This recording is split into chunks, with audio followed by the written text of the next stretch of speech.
So let's get started.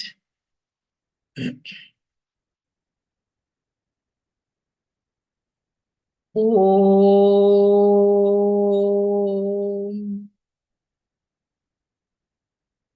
Om.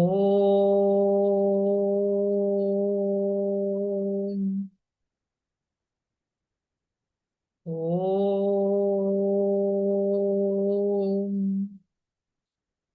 Om Sahana Vavatu Sahanau Bhunaktu Sahaviryam Karavavahai Tejasvinavadhitamastu Mavid Vishavahai.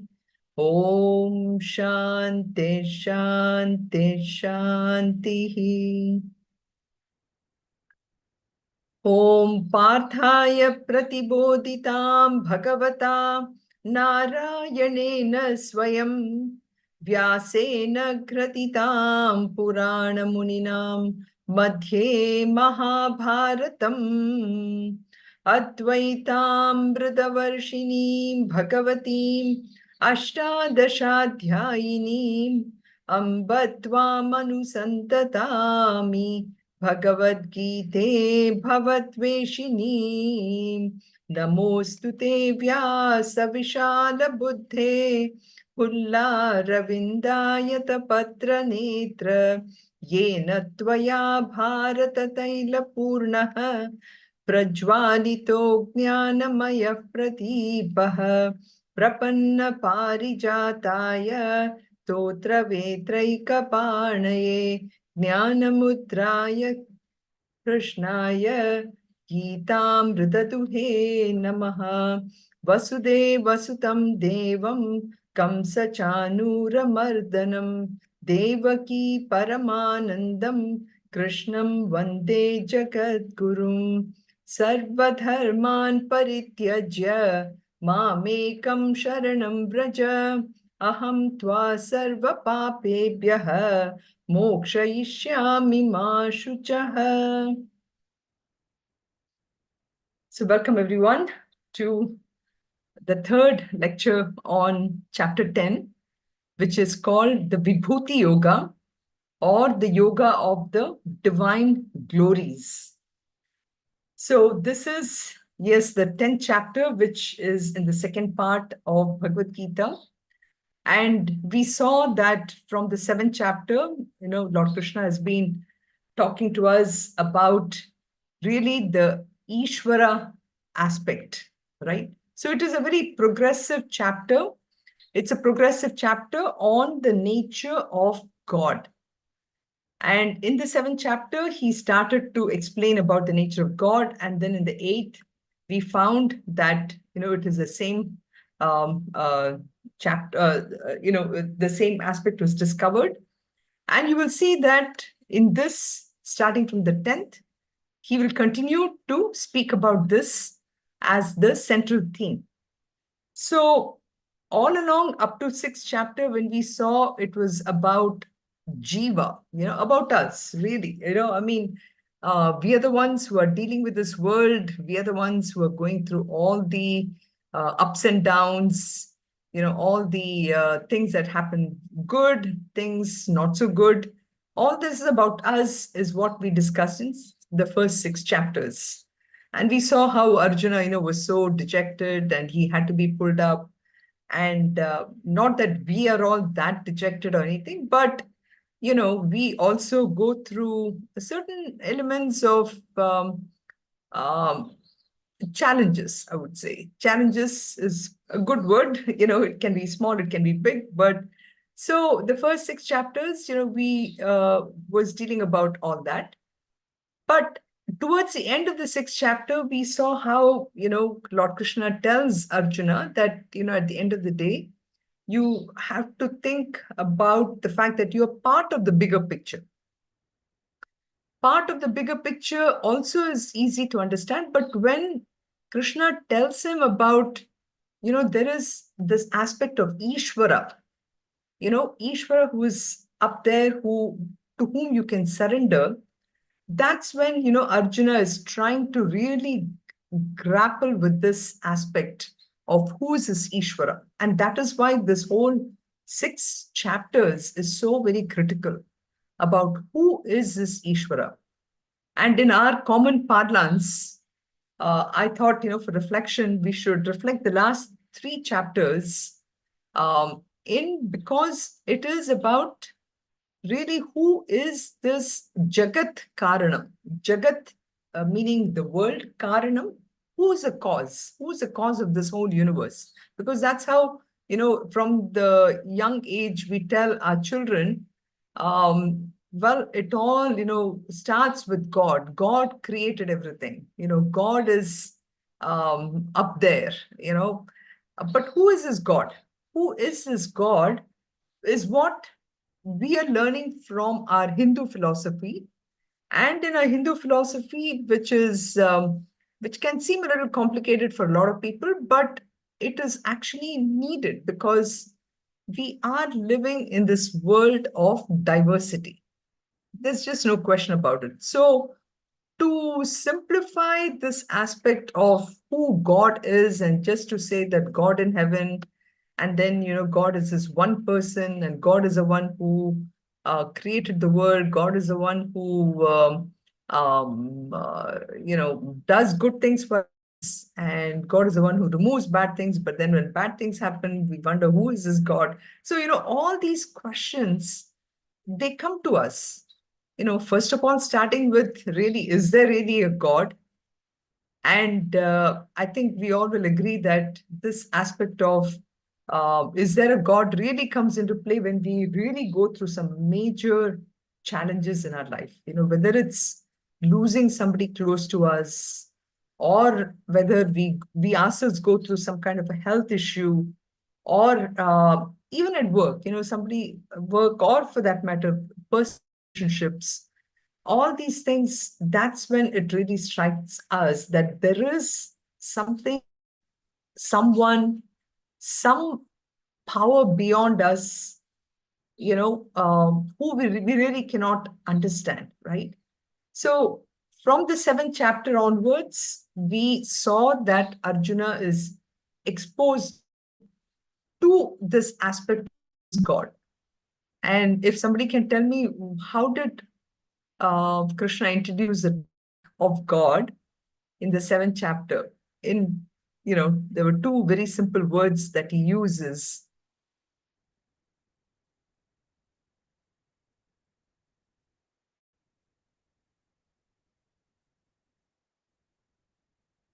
So he introduces the word para prakriti and apara, So the nature, and para and apara meaning one is the lower nature, which is apara, para, which is the higher aspect. So that is how Lord Krishna introduces subject of God to Arjuna.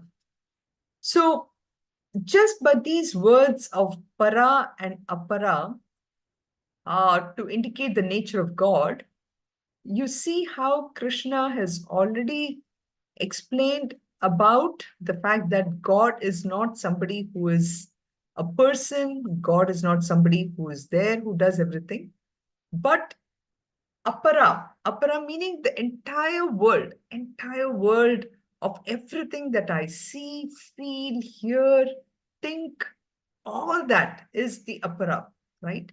So it includes all the inanimate things, which really constitutes the most of it, right? All the inert aspects, including our own bodies, our physical body, which is made of carbon, hydrogen, oxygen, phosphorus, all this stuff, and uh, all the mountains, all the rivers, all this, anything which we can touch, feel, that is God. That's how he says. Now, we don't look at it that way. We just buy our phones, we buy our objects, our clothes, and everything. We don't think that is God. But the Hindu philosophy is so expansive, it just embraces everything. And he says that is God, and that is the apara prakriti. So that is how we saw that. So if that is apara prakriti, then what is para? So para is that aspect which literally brings to life everything, you know. So then is it really life? We may question that. We say that, okay, God is the life in everything. Yes, to some extent, depending upon where the person is in their own evolution, we can say that. So for a child, for example, we may say that, yes, look, see, everything is moving. That movement aspect is life, and that is God. And the child is happy until at one point, then the child is going to ask, oh, okay, now this is not moving. Does that mean that that is not God? And then I can just kick it and do anything I want? No, we say, no, you can't. Just like this Akbar and Birbal story, right? Where Birbal, who's a Hindu, is walking with Akbar, and Birbal, goes to every plant, everything, and he does namaskar. And Akbar is wondering, why is he doing this? Until Akbar actually faces one rose bush with its thorns and it bites him. And then he realizes, no, he has to be mindful of everything. I mean, this is in very short, I'm saying that story, but the aspect about it is that everything is God. Everything needs to be worshipped, to be treated well. And what a powerful philosophy when you think about it that way, because now we are so careful. I mean, once I know this, it automatically brings into aspect of how much I need to think about what am I wasting? What am I using unnecessarily? What am I taking from nature that is, uh, not needed that much? There are so many aspects that one just goes into because I now have a reverence for everything, right? So that is the apara prakriti. And then coming back to when I said about life, what is it that gives life? Is it the pranas? So life is nothing but the five pranas. And this is where again a Vedanta comes so beautifully to help us understand that the pancha pranas is really what the life process is all about.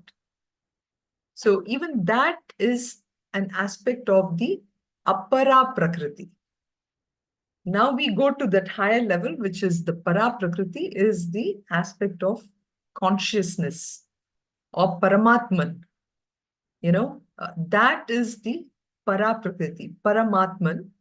And then we have the apara prakriti, which is the nature of every matter, every matter. So this is the thing. So the basic principle we talked about is who is God then? Krishna is saying that God is these two aspects, which is the para prakriti and the apara prakriti. 1 second.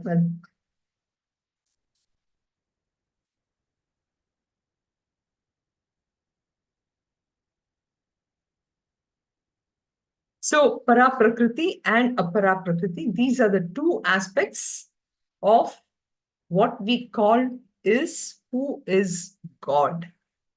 Okay.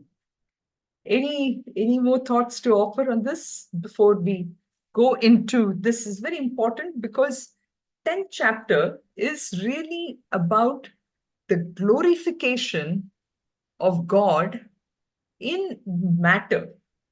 That is what is coming up, and that is why this introduction is very, very necessary as we go into this chapter itself. Hari Om.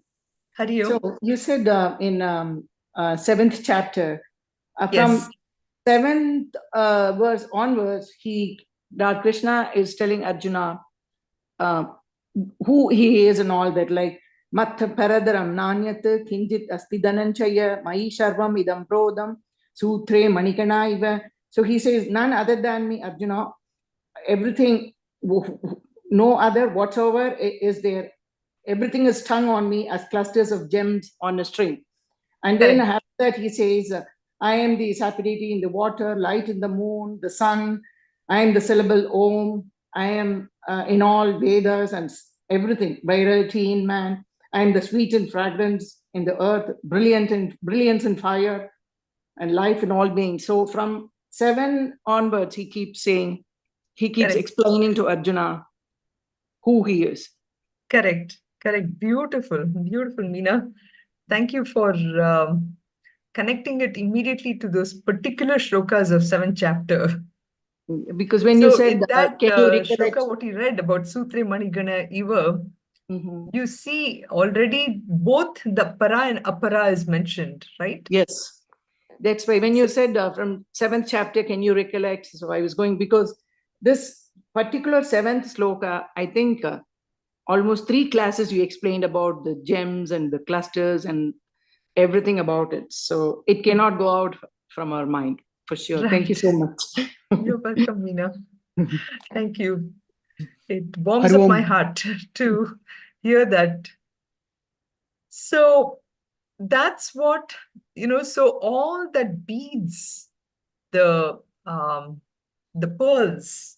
And here, what a beautiful analogy, which is, like when you see all this, these are the pearls. These are the whole pearls which are strewn together by that thread. So the pearl, all this, everything what we see, all this is the apara prakriti. And of course, our mind becomes so calm and peaceful when we see this kind of beauty, right? But what you will see is from the 10th chapter, you start to recognize that it's not just these beautiful aspects alone, but also the everything we see.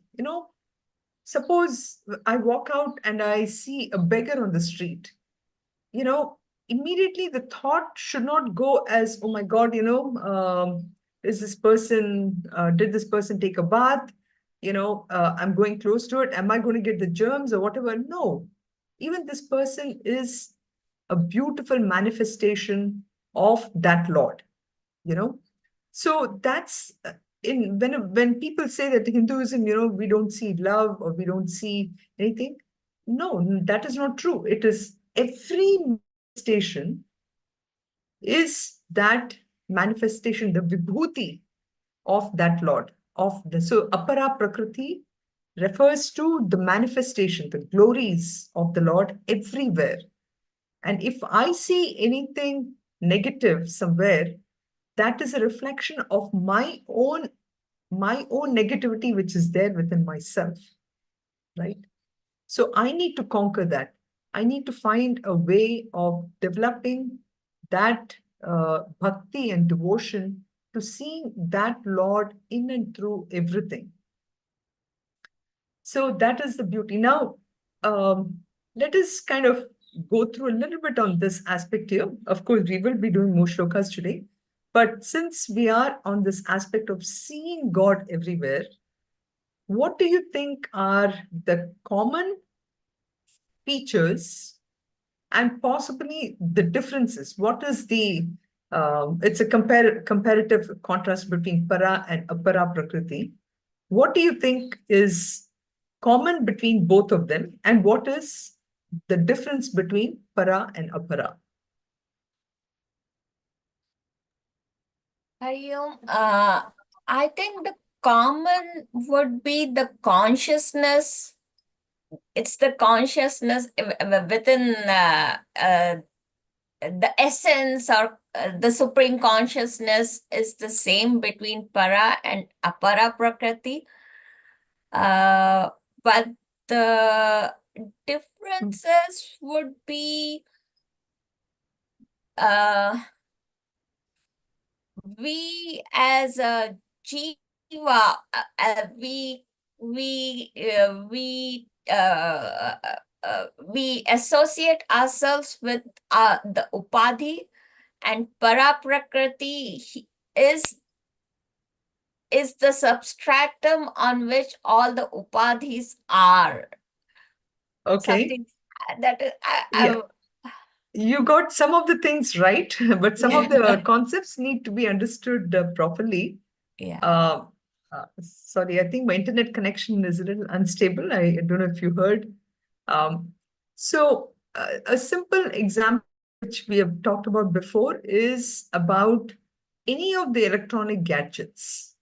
any of the electronic gadgets, like, for example, the phone or my AC in the room or bulb, in all these areas, you have thing which is common with all of them, and that is the electricity. Electricity, without electricity, none of these things would function. Or in the iPhone, when I'm not connected to the electricity, it charges the battery. But electricity is common. Electricity charges the power in the battery and everything. So that pure electricity is the para. It can be an reference, rather, can be para. But that doesn't mean that, of course, every time I see electricity and that reminds me of God, yes, that is another manifestation. Okay, electricity is also a manifestation. Like, for example, in Rudram and everything, we talk about sun and everything. The sun, even though the sun, it's because of sun there is life on the universe and everything, but even sun is a manifestation. Sun will come under the category of apara prakriti. Para means pure consciousness. Pure consciousness. And actually in this chapter, I hope I'll be able to get to it. There's some very powerful concept about understanding para prakriti. Okay. So that is the difference. Para is the consciousness and apara is everything else. Pure consciousness, electricity versus everything else. Electricity is the same, but equipments are many, functions are many, forms are many, colors are many. All that is different. So para prakriti is the higher cause and apara prakriti is the lower cause. Is that correct?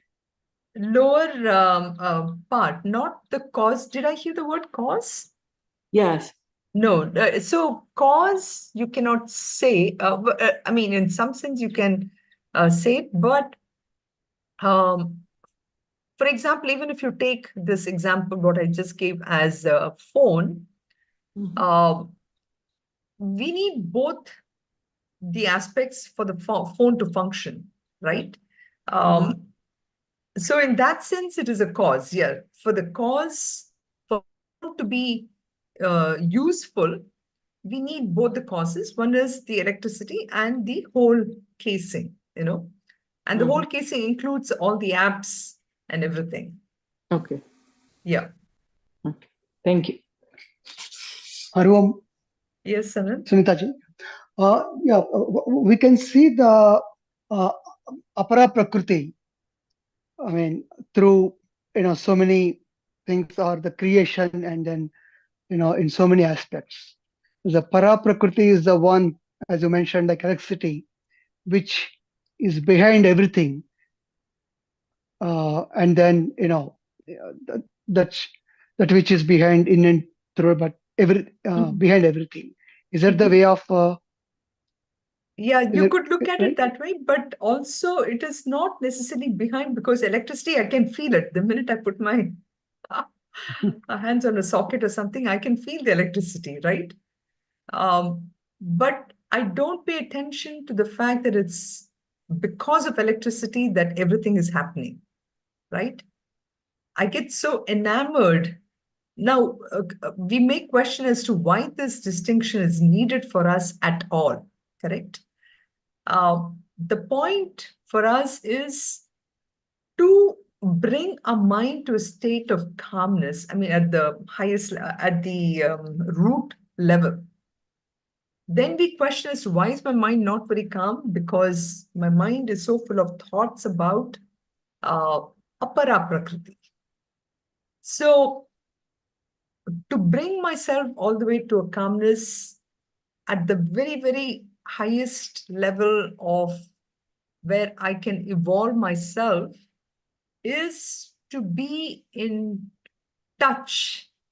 But words really fail. It's not as if I'm really touching reality, but I need to be more in touch with para prakriti. Today, my mind is too boggled with apara prakriti. Right. I don't know if I really answered Anantji's question. Can you? Right. Yeah. The unmanifested part is is a para prakriti, and the manifested form is the apara prakriti. Yeah, Apara thanks. Prakriti. Yes, yes. So, what do you think is the common thing between para and apara, even though they seem so different, right? I mean, even if I take this analogy, I'm just using the analogy because the analogy helps us to understand what I use on a daily basis. Like, for example, we're comparing para to electricity and apara to the casing of the iPhone with the apps and all that, right? So, what do you think is common between both of them? They both are always connected. They are connected, yes, they are connected, but there is one very important thing here. Both para and apara, they are actually beginningless. Okay. Now one may say that, well, I'm creating this new casings, iPhone 10 to 12 to 15, wherever we are right now. Am I not creating new things? Actually not. That we're only converting from one form to another, right? Like, for example, I mean, simple Bhagavad says, right? At the end of the day, we come here, we take birth, we live, and then we go back to the earth. And again, the whole thing is recycled. So today, what I'm breathing in terms of air, which again is apara prakriti, may have molecules which maybe from a long time ago, somebody's thing is what I'm breathing in, right? So matter is also beginningless. Consciousness is also beginningless. Electricity has always been there. And even this iPhone may not have been there in the form it is, but it was in a different form. So matter, it goes back to one of the laws, right? Matter can neither be created nor destroyed. It is always there.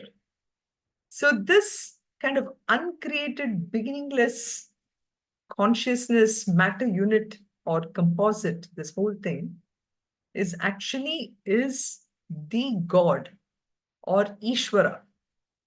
That is one thing which is common between them. Okay, now what is the difference? But is this clear? I mean, maybe before we move to the common thing versus uncommon, what do you think? Just since we are talking about the electricity and the iPhone or any if we are talking about that, so we are saying to some extent we are calling electricity as the para prakriti, just for our understanding for Right. this situation, and the phone is apara prakriti, but we are saying both are beginningless. For the apara prakriti, the way I'm understanding, that is what I want clarification is, iPhone did not exist in that form, but the individual components were all existing. It took some genius mind to put all of it together and make this thing called the iPhone, right? Is that what Correct. you think? That putting all those individual individual elements that are already found in the nature, putting it together and making this object. Is that what? Correct. Okay. That is correct. That is correct. So this, what exists as the casing, the matter here, was in a different form in maybe 50 years ago or something. That same elements, that is really the matter part of it. Yes. So coming to what is different then is one thing what Suvarna mentioned earlier is the para is the substratum. It is changeless, whereas apara is the one which keeps changing. Said with the iPhone material, that material was in a different form at one time, and now it is in the form which is of use to me. So this is the difference between is changeless. Like, electricity too. We know electricity is nothing but a flow of electrons. That hasn't changed. Nobody has created electrons by a flow of protons, neutrons, or anything. It still is electrons, That has not changed at all. So too, but then, like I said, electricity is also at a high level, if we look at it, is nothing but apara prakriti. It's just manifestation. It is a vibhuti of that Lord. But para prakriti is consciousness. So para prakriti is consciousness. It is unchanging. It is changeless. It is a substratum. And it's actually, and we'll come to it more on when we talk about how it is the efficient cause. It is a material cause. It is only from para prakriti that we know about. Okay. So this matter is evolving, and it's not only subject to, it is subject to evolution, but it can fall back. So the apara prakriti also has, not that it is there is an end to it, but there's seemingly at different times there are ends. Just like how a physical body has a certain time, but after a certain time, there is a much bigger kind of a change that happens where the whole matter folds back. Okay, so there are three times where you think that something is going through a drastic change. One of them, of course, is, for example, when we go to sleep, right? That is also considered to be one form of a dissolution for this apara prakriti. The second time of the dissolution is, when you really change. And the last one is the all these things is what we look at as the change, the differences. And then finally, one more thing, which is that consciousness is completely the absolute truth. And when we use the word absolute, it means that it is not dependent on any condition to change. It is completely independent. It is completely swatantram. That's what we say. Whereas this matter, which is this one, that is completely, it undergoes changes. And I'm using this word, which I'll go deeper into it as we go along a little later, which is mithya. We call any matter is nothing but mithya, subject to change. And it is, later we'll come to the words like unreal and everything, but it is this. Now, this whole combination of matter and consciousness is what we call as Ishvara. Any question? So you see that, the chapter really opens up again with having listened to this philosophy of para prakriti, apara prakriti in the 7 chapters, as Meena elaborated so beautifully. And then you see in chapter 8, where there's a slight deviation, where Arjuna has some questions as, what if somebody really doesn't buy completely into what you're saying? What is the status? All that. So you see Arjuna, who was so confused in the beginning of the first chapter, is now slowly becoming drawn to this philosophy. And he starts to actually develop a certain amount of calmness, through all this. So look at this philosophy. Amazing in the sense, even just listening to the philosophy, listening to the connection, what this age-old, this is the Sanatana Dharma, right? It is the oldest philosophy, which has withstood the test of time, and because of which even today we are. So just listening to this, Arjuna has become quiet. He's become this. And because he's become so quiet in Shloka 1 itself, you see how Krishna is now inspired. he gets inspired that here there is a student who is so interested in this philosophy and the implication. And, he sees sort of this brilliant joy in his student. And when he sees this, this satisfaction, he gets so encouraged that he starts to, take this Arjuna, and he calls him, again, a great Mahabahu, a man of such great powers. And he says, again, listen again one more time to this beautiful philosophy. And again, it is, we may say, it is not rocket science, So it's a very simple philosophy, which Krishna is telling again. Who is at the highest level of mental equipoise and clarity, you need to be told only once, right? But here, Krishna is reminding us now, through Arjuna, he's reminding us again and again, Bhuya Eva, again, listen, O great soldier, Shrunume Paramam Vachaha, that supreme word, and which I'm so delighted, you are such a delightful person that I can talk to you, and I wish you the very best, and that is why I'm giving you this word. So the first 3 shlokas actually is again setting the stage where, just in the previous, the last shloka, the 34th shloka of 9th chapter was so powerful.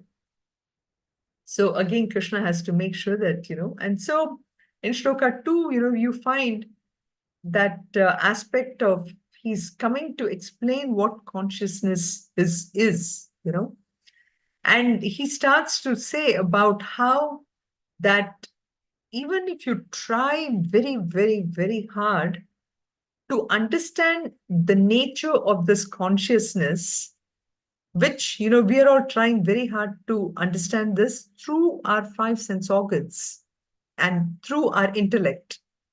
But even with all this, it is almost impossible to understand it.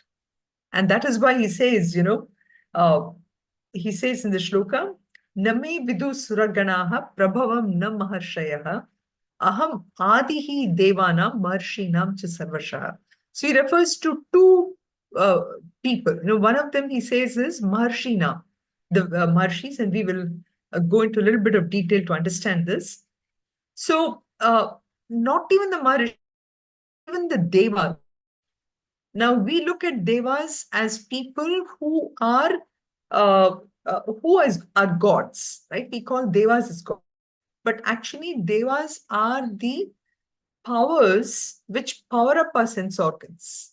Just like in a car, we have the carburetor, we have different aspects of and I'm using automotive as an example because you're all mostly from Detroit. So, so we have different things in a car which gets powered up because of which we are able to ride. So too, Devas are nothing but the power for all our sense organs. So he says, I am the source for all the Devas. And therefore, how do you think Devas would know? It's like, I need to go behind my eye to really understand what is happening. How can I use my eye, my external eye, to go behind, right? So that's the whole thing that he's saying, that my origin, neither Suraganaha, neither the hosts of heavens, nor the Saptarishis know. I'm the source for all Devas and Maharishi in every way. So, Suraganaha, these are beings who are endowed with natural capacity to know everything which is divine power. And he's saying that those people, they really fail in grasping who the Lord is. And then, who are the Saptarishis? They are the 7 rishis who are born from the mind of the Hiranyagarbha. We'll again get to Hiranyagarbha at some point.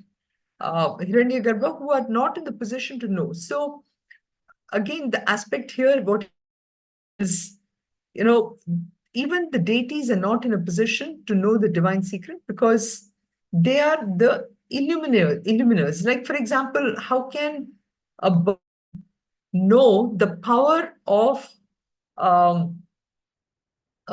the sun, a bulb is something which is giving a small light, whereas the sun is giving such a huge amount of light. So everything which is finite it'll be very, very hard to know the infinite aspect of it. So this statement basically glorifies two things. It glorifies, first of all, the supreme reality, Paramatman. So it glorifies that Lord Divine's origin, because even the celestial beings, that is Suraganaha, they cannot know it. And also kind of this, another thing that comes through in the shloka is the fact that there's such a strong bond between Arjuna and Krishna. And so Krishna is telling Arjuna, you know what? I really, really want the very best for you. And you are most qualified to get this knowledge. And even if you think that, oh, the lords and the rishis who have done so much amount of tapas, if they know it, how come you're telling me? So, Krishna is actually elevating Arjuna's position and getting him ready for this knowledge. So he has so much amount of faith in them. So indirectly, this is even for us that, each one of us have the capacity to understand this knowledge. And it really is kind of, sometimes I feel it's a shame on us that we are not exercising that capacity within us.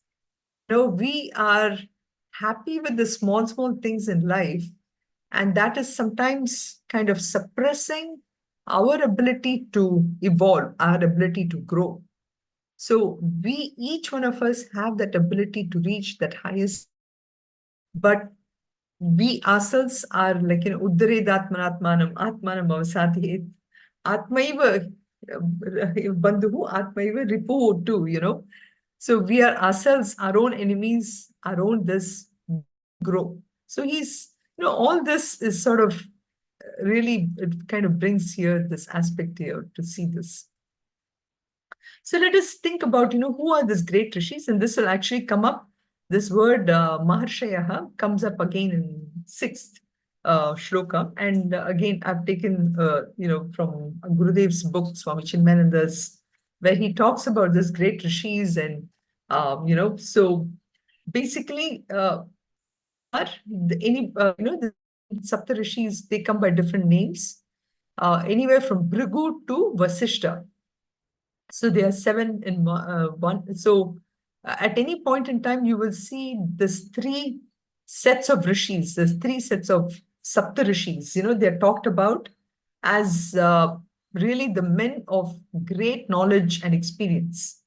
But we who are students of Vedanta, so this comes in the Puranas, actually. Puranas all the time.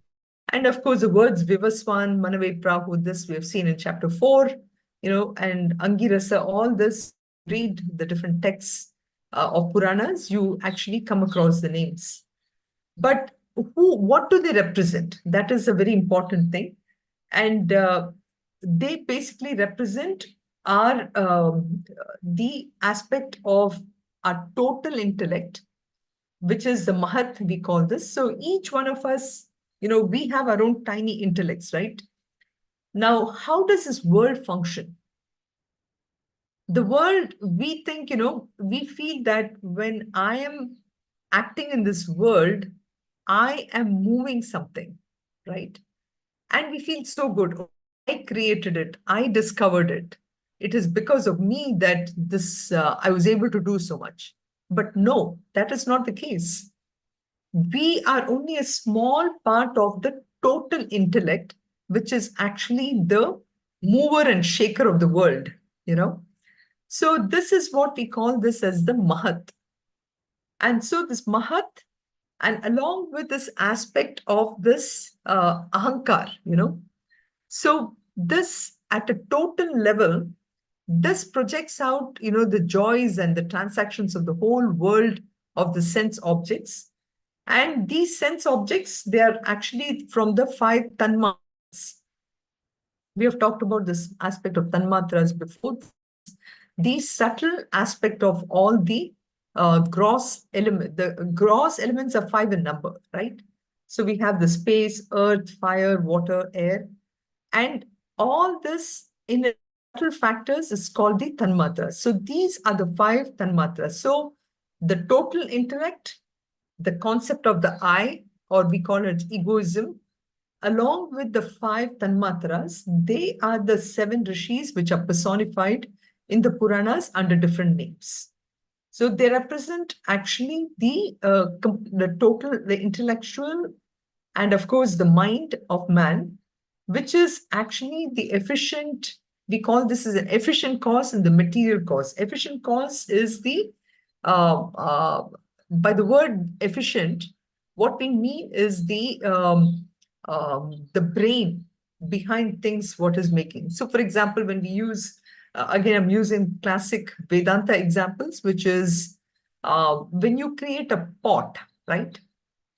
In order to create a pot, you need to have the potter who has the design in the mind, and then you need the mud. So the mud is a material cause, and the potter with the design in his mind and the ability to make it, we call that as the efficient cause. So the 7 rishis actually refers to that intellect and the mental capacity of the man to create the whole world.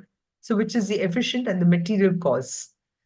And so that's so that is what here we're talking about, the Maharshis. And this is the Maharshis that he's saying that even these Maharshis who are such great men of knowledge and who represent the whole creation of the world, even they cannot really understand what my true nature is.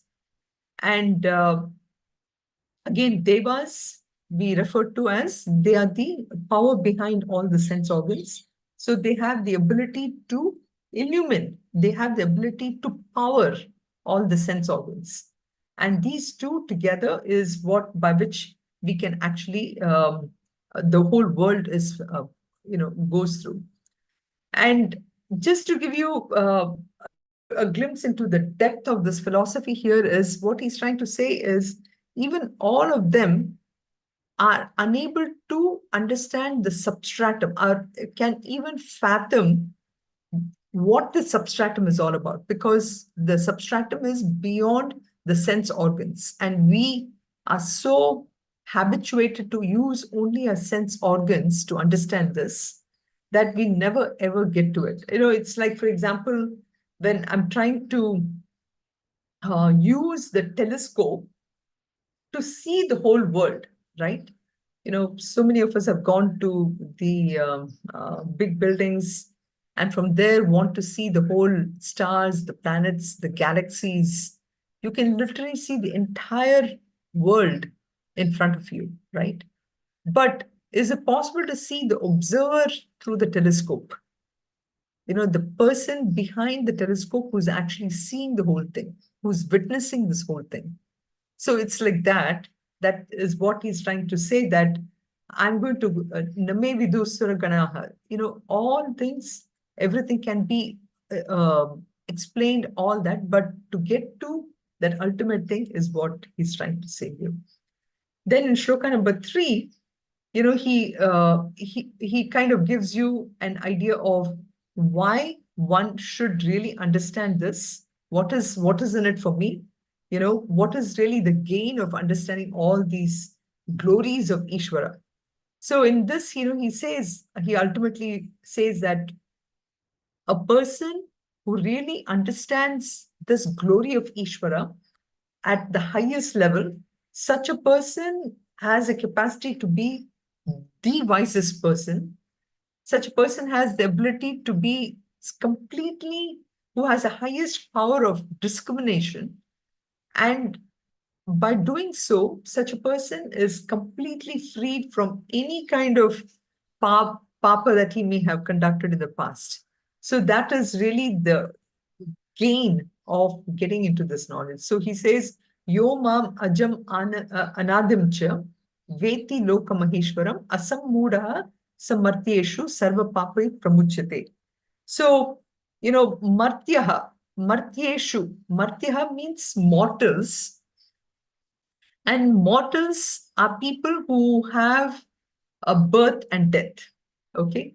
So, all of us are actually, if we have to give ourselves a name, we can define ourselves not as human or anything. We can just say as people who go through birth and death, you know.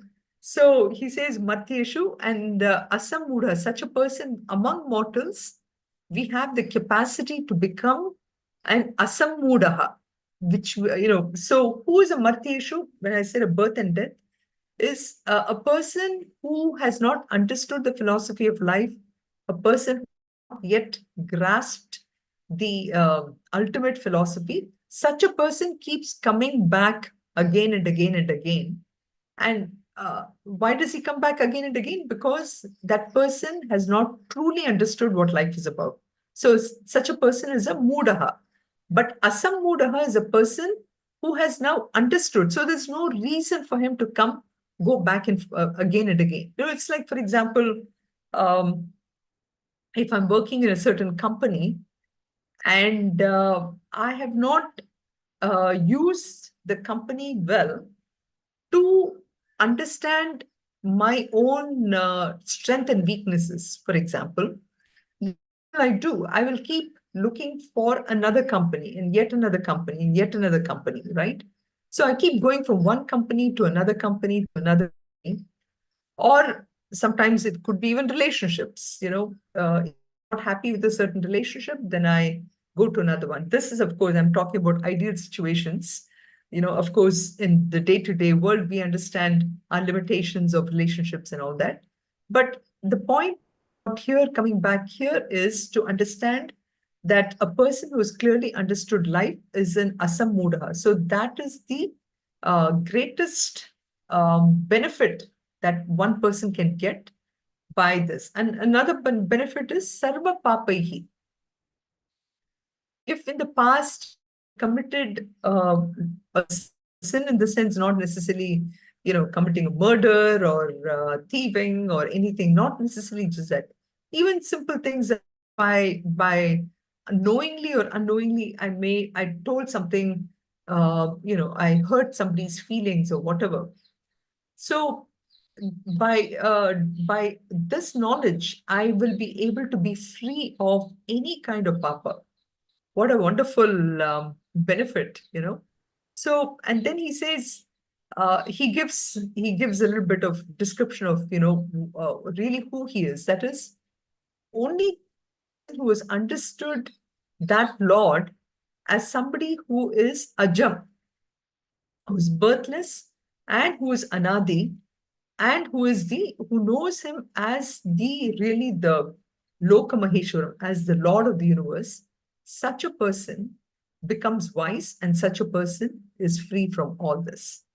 So last time we talked about, the discriminative power which is needed at the highest level, which is the sadhana sadhya, shreya preya, the ability to distinguish between what is pleasant for me, is what is good for me, the ability to understand the entire world is one world. It's not like my world and your world or anything. That is what the part and whole is. And then means versus goal, simples, money, is money a goal or is money the means to a goal? Same thing, let's take another example, which is our health. Okay. Good health, is that a final goal or is it a means to a bigger goal? Now, today, we spend a lot of time to get good health, correct? But even that good health is only a means, because even without a healthy body, how can I ever achieve it, right? So that's the aspect here he's trying to say. Health is only a means. And then self and not self. Today we spend Atma. We talked about the Apara Prakriti aspect of it. But we need to move even further to get to that absolute consciousness. And Nitya and Anitya, again, permanent versus impermanent. We are really focused a lot on acquiring things which are not permanent. How do I give that up to reach out to the permanent? So aspects that were discussed. And so, and then what Krishna does is starts to first out what are his subtle manifestations. Again, you can see the teachings, how he starts, he is already assumed that, we all are at a high level of clarity in our mind and how we can reach out to it.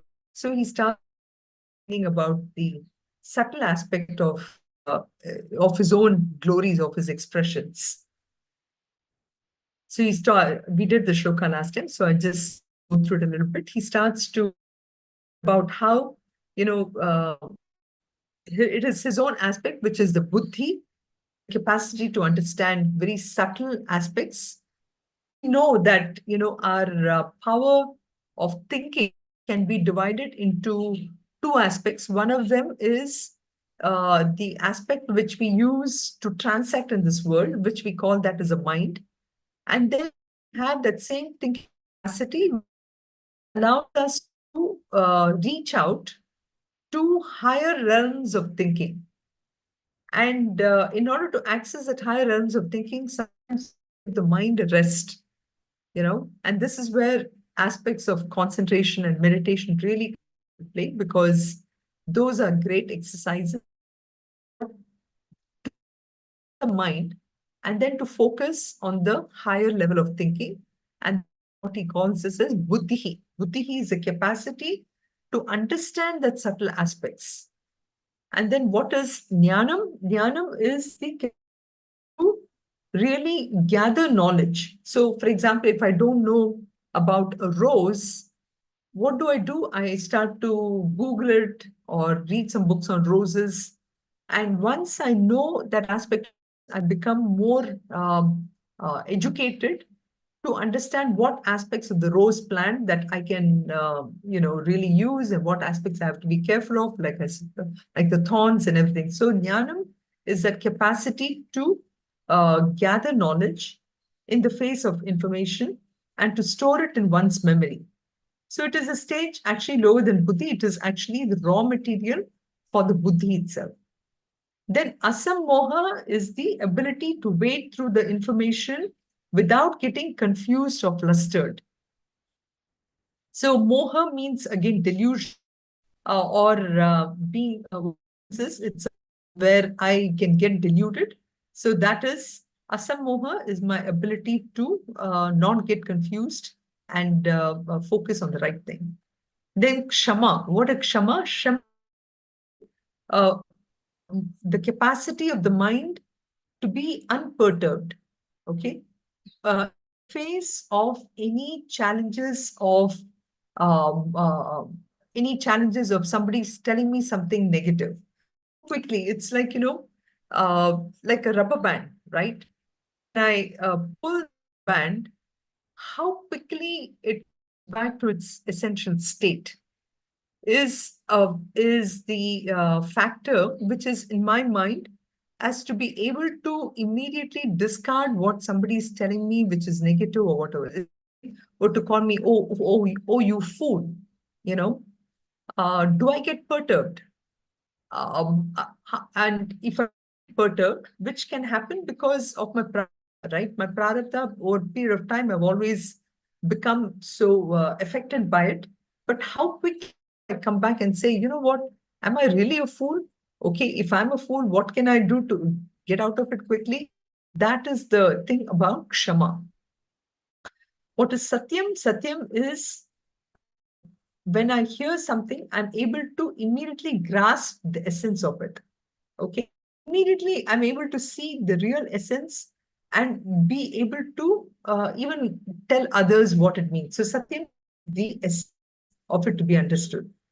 And then dhamma and shama. Dhamma is where my sense organs are controlled.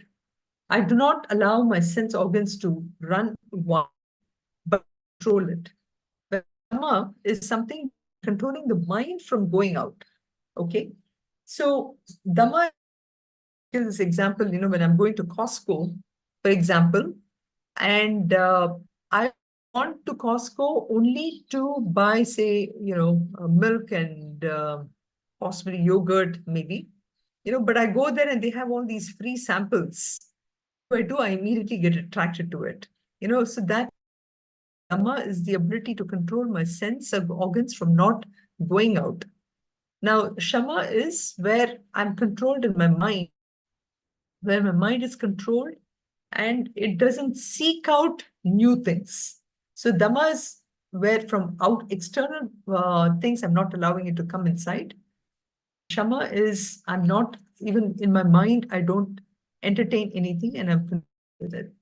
Then Bhava and birth and death or existence and non-existence, that aspect of Bhava. Bhava in general means the ability to exist.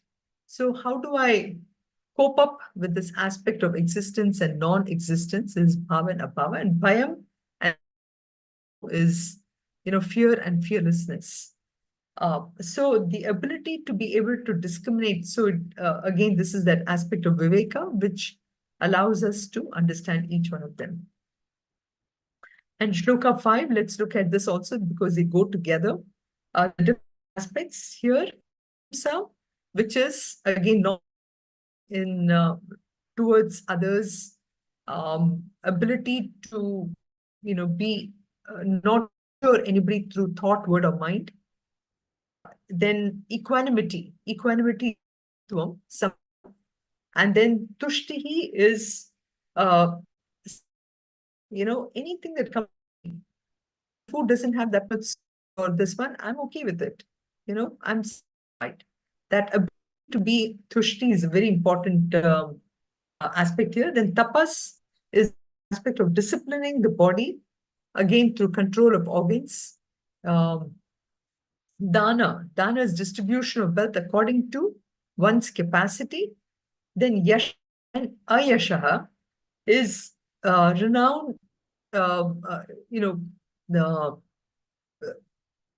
not actually prosperity is Aishwaryam. Yasha is the ability to be famous and infamous. That is a better word. And then so there are about things which arise in me as the supreme reality. That's what Krishna is saying. Okay, so so it's the Lord alone who is really appearing as the mind and the thoughts. So in all this too, I am that Lord, so that is what Krishna is coming to explain here with these 4 and 5 shlokas. So then, after having explained this, he actually goes to shloka number 6, and I know we are running out of time. I was hoping to do this, but this is where again this aspect of Maharshi here. I'll chant the shloka and we will do it next time. Maharshaya sapta purve, Maharshaya sapta purve, Chatvaro manavasthatha, Chatvaro tatha, Madbhava manasa jataha, Madbhava manasa jataha, Yesham loka ima prajaha, Yesham loka of prajaha. So he brings that concept of, again, the 7 great rishis. And then he adds again the 4 sages and also the manus. And he says, possessed of powers and born free alone, from these are where the creatures of the world have come from. So we'll discuss a little more on the sages and the manus and what does he mean by the fact that this whole creation has come from Para Prakriti. So with that, we'll finish. Sarve bhavantu sukinaha, sarve niramayaha, sarve bhadrani pashyantu, Ma kaschit dukkha. Om Shanti Shanti Shanti. Om Purnamadav Purnamidam Purnat Purnamudachyate Purnasya Purnamadaya Purnameva Vashishyate. Om Shanti Shanti Shanti. Harihi Om Shri Gurubhyo Namaha. Harihi Om.